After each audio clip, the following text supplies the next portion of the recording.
30 años han pasado ya del acontecimiento que marcó radicalmente la vida de los salvadoreños.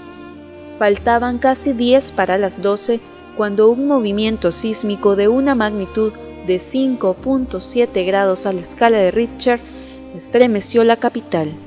El epicentro se localizó en los Planes de Renderos, al sur de la ciudad, con una profundidad de 5.4 kilómetros.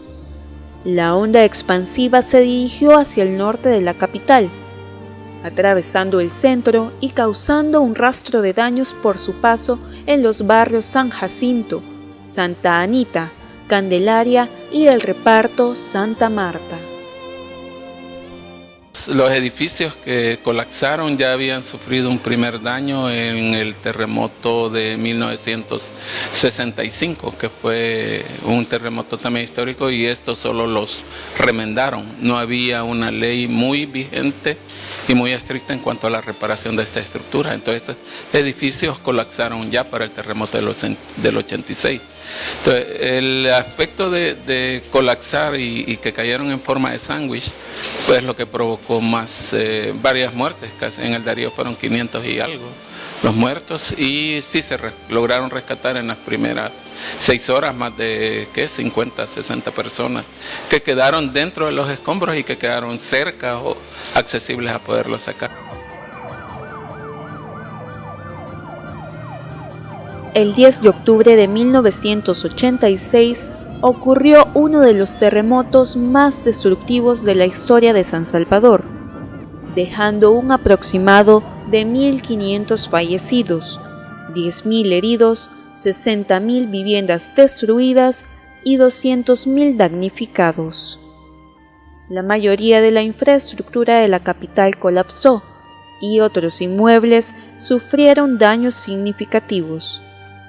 Uno de ellos fue el edificio Rubén Darío, que se convirtió en símbolo de la tragedia de 1986.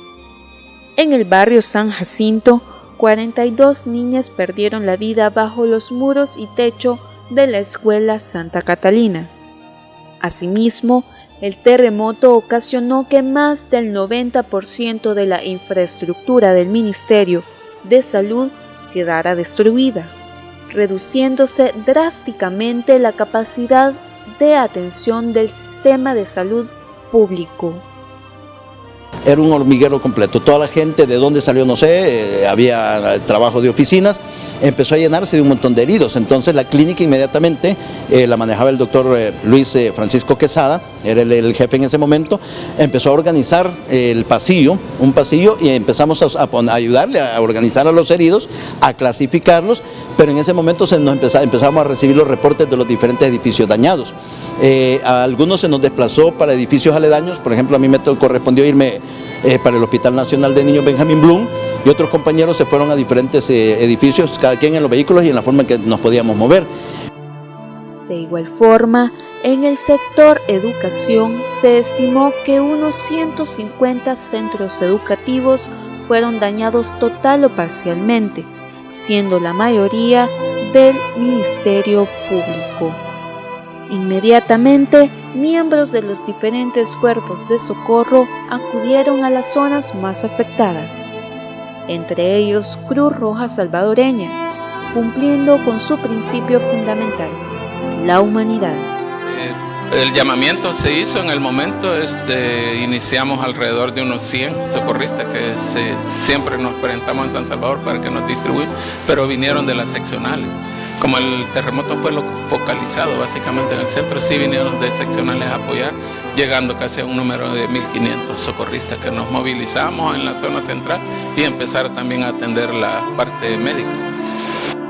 Según estimaciones de la Comisión Económica para América Latina y el Caribe, los efectos sociales y económicos fueron de gran consideración, al grado que las pérdidas en activos y producción representaron alrededor del 23% del Producto Interno Bruto y más del 40% de la deuda externa.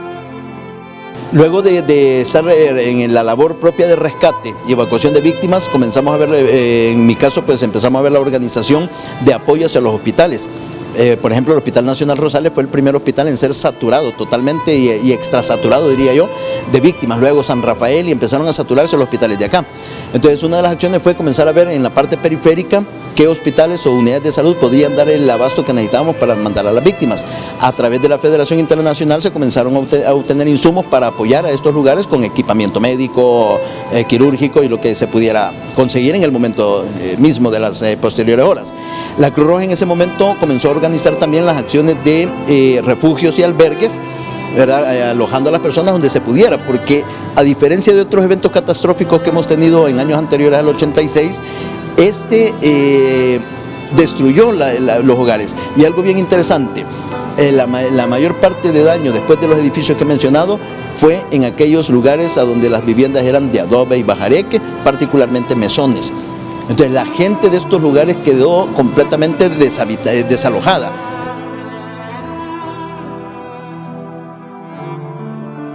Cruz Roja realizó un trabajo inmediato orientado a salvar vidas en las primeras 48 horas, con acciones de evacuación, primeros auxilios, atención prehospitalaria y rescate a personas soterradas, además de brindar asistencia humanitaria.